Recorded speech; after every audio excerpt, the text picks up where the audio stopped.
Hello guys, welcome back again. आशा करता हूँ आप सभी अच्छे होंगे। आज हम एजुकेशन साइकोलॉजी, शिक्षा मनोविज्ञान का एक छोटा सा टॉपिक टाइप ऑफ कम्युनिकेशन को लेकर डिस्कस करने वाले हैं। और इसमें हम टाइप्स ऑफ कम्युनिकेशन यानी कि संप्रेषण का माध्यम। अब सबसे पहले कम्युनिकेशन क्या होता है, यानी कि जब आप विचारों का आदान प्रदान करते हो, भाषा को आप आदान प्रदान करते हो, तो उसमें आप 3 या 4 जो मेथड होते हैं उनको हम यहाँ पे देखने वाले हैं। तो सबसे पहले देखिए, 4 टाइप के कम्युनिकेशन है। इनफॉर्मल कम्युनिकेशन है, फॉर्मल है, वन वे कम्युनिकेशन है और टू वे कम्युनिकेशन है। वन वे कम्युनिकेशन और टू वे, सबसे पहले इन्हें देख लेते हैं। ये दोनों कम्युनिकेशन थोड़े से कॉम्प्लिकेट हैं, इन्हें बाद में देखेंगे। तो सबसे पहले वन वे कम्युनिकेशन होता है, जैसे मान लीजिए टीचर क्लास में पढ़ा रहा है और वो अधिगम करता है, तो उस प्रोसेस में केवल वो ही एक्टिव है। स्टूडेंट कैसा है, कम एक्टिव है, तो स्टूडेंट वहाँ पे बहुत कम एक्टिव है। तो इसीलिए वहाँ पे कौन सा कम्युनिकेशन है, वन वे कम्युनिकेशन है।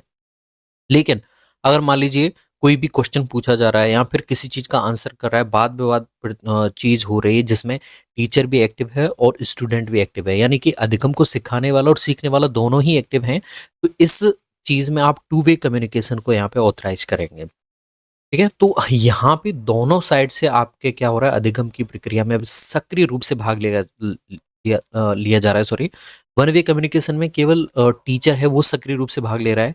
जो छात्र है वो निष्क्रिय रूप से बैठा हुआ है, वो सुन रहा है, अप्रत्यक्ष रूप से सुनने की ट्राई कर रहा है। लेकिन वहाँ पे उसके जो रेस्पॉन्स है वो जब आप रेस्पॉन्स देगा तो वहाँ पे वो टू वे हो जाएगा। जब तक नहीं दे रहा है वो, तब तक वो वन वे कम्युनिकेशन है। अब इनफॉर्मल कम्युनिकेशन होता है जहाँ पे आप स्वतंत्र रूप से विचारों का आदान प्रदान कर सकते हैं। वहाँ पे कोई भी हायरार्ची नहीं होती है। अधिकारियों से किसी प्रकार की अगर आप बात करोगे तो वो फॉर्मल कम्युनिकेशन में आएगी। वहाँ पे आपको ध्यान रखना पड़ेगा, जी और हेलो, हर हर चीज़ का ध्यान रखना पड़ेगा। लेकिन यहाँ पे आप आज़ादी से बातें कर सकते हैं। इनफॉर्मल कम्युनिकेशन, इसे ग्रेप वाइन कम्युनिकेशन भी कहते हैं, वो हम देखेंगे क्यों कहते हैं। लेकिन ऑफिशियल जो कम्युनिकेशन होता है ऑफिस में जो होता है उसे आप फॉर्मल कम्युनिकेशन कहते हैं। ये चीज़ आपको ध्यान रखनी है बेसिक। सॉरी। हाँ, तो ग्रेप वाइन के अकॉर्डिंग सबसे पहले हम अनौपचारिक संप्रेषण देखते हैं। जब एक समूह में किसी को किसी से बात करने की आज़ादी हो तो उसे आप ग्रेप वाइन कम्युनिकेशन कहते हैं। इसके अकॉर्डिंग संप्रेषण के प्रकार में सबसे पहला आ जाता है आपके एकहरी श्रृंखला तंत्र। तो यहाँ पे देखिए, प्रत्येक व्यक्ति एक दूसरे से क्रम के रूप में, जैसे मान लीजिए ये सूचना है, इसका स्थानांतरण सबसे पहले पहले के पास में हुआ, फिर उसने दूसरे व्यक्ति को यहाँ ट्रांसफर कर दिया, फिर तीसरे को। तो एक विशिष्ट श्रृंखला में इस सूचना का ट्रांसफर हो रहा है। इसे एक एकलहरी श्रृंखला बोलते हैं, सिंगल स्ट्रैंड कम्युनिकेशन सिस्टम बोलते हैं। ठीक है, ये आपको ध्यान रखना है। ग्रेप वाइन में है अनौपचारिक, इसका टाइप है। आगे बढ़ते हैं। गॉसिप, जिसमें अफवाहें गपशप होती है, जैसे आप ग्रुप में 5-6 व्यक्ति बैठे हुए हैं, तो एक दूसरे से आप स्वतंत्र रूप से क्या कर रहे हैं, सूचनाओं का आदान प्रदान कर रहे हैं।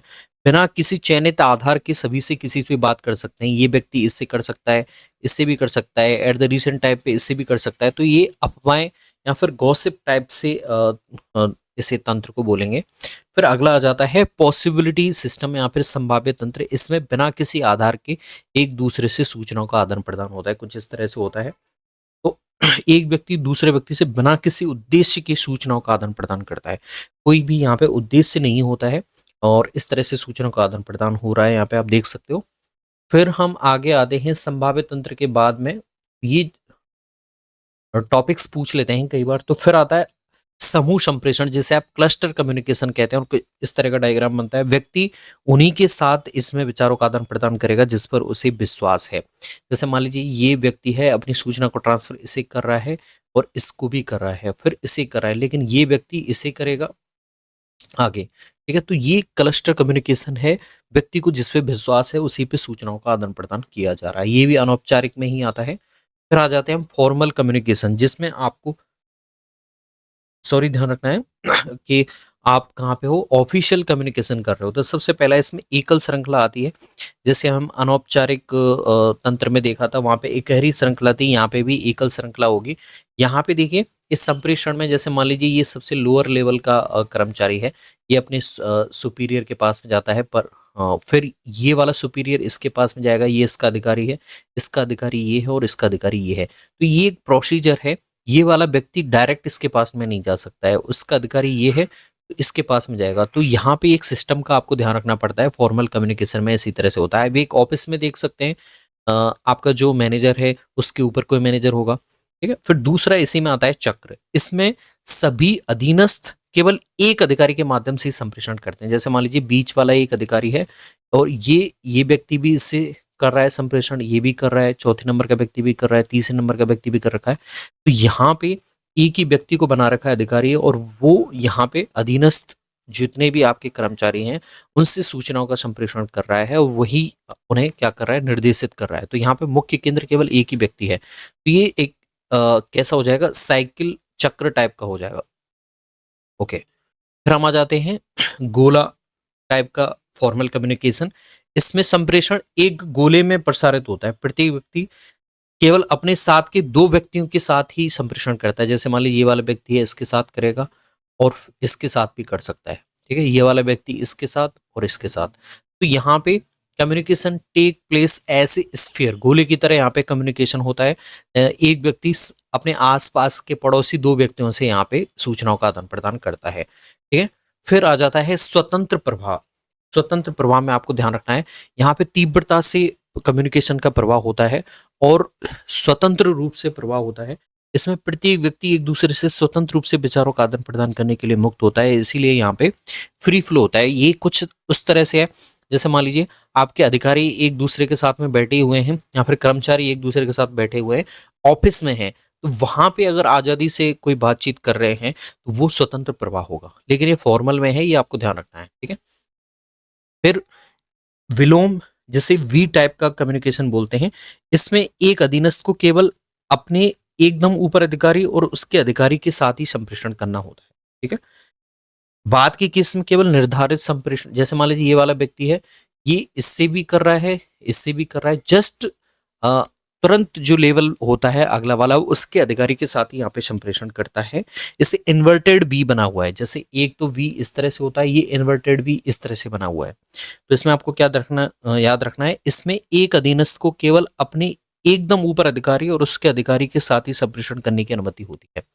वन वे कम्युनिकेशन में आपको बता चुका हूं बच्चों।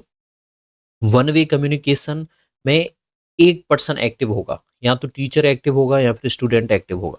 जैसे मान लीजिए आपने बच्चे से पूछा कि आप अपने विचार बताइए कि प्रदूषण के बारे में आपके क्या विचार होंगे, तो वो जो चीजें बताएगा, ठीक है, तो वो स्टूडेंट की तरफ से, अभी तक टीचर ने कुछ उस पर टीका टिप्पणी नहीं की है, लेकिन जैसे टीका टिप्पणी कर देगा तो फिर वो टू वे कम्युनिकेशन हो जाएगा, जिसमें दो व्यक्ति अधिगम को सिखाने वाला और सीखने वाला दोनों ही एक्टिव एक्टिव रूप से वहाँ पे कार्य कर रहे हैं। तो ये सूचनाओं संप्रेषण के प्रकार हैं, ठीक है, टाइप्स ऑफ कम्युनिकेशन है। इसके कुछ मॉडल भी हैं और इसके मॉडल के बाद में माध्यम के, इस कम्युनिकेशन के माध्यम का कौन कौन से, एक प्रिंटेड होता है और एक नॉन प्रिंटेड मीडियम होता है। तो कई बार एग्जाम में क्वेश्चन आ जाता है, तो वो भी मैं अगली वीडियो में कवर करने वाला हूँ, ठीक है। अभी इस वीडियो में इतना ही हम करेंगे। अगली वीडियो में हम देखेंगे टाइप्स जो कम्युनिकेशन के मॉडल्स के अलावा जो मीडिया है, प्रिंटेड मीडिया और नॉन प्रिंटेड मीडिया, इसके कई बार क्वेश्चन आ जाता है उदाहरण में, वो भी हम देखेंगे। तब तक धन्यवाद।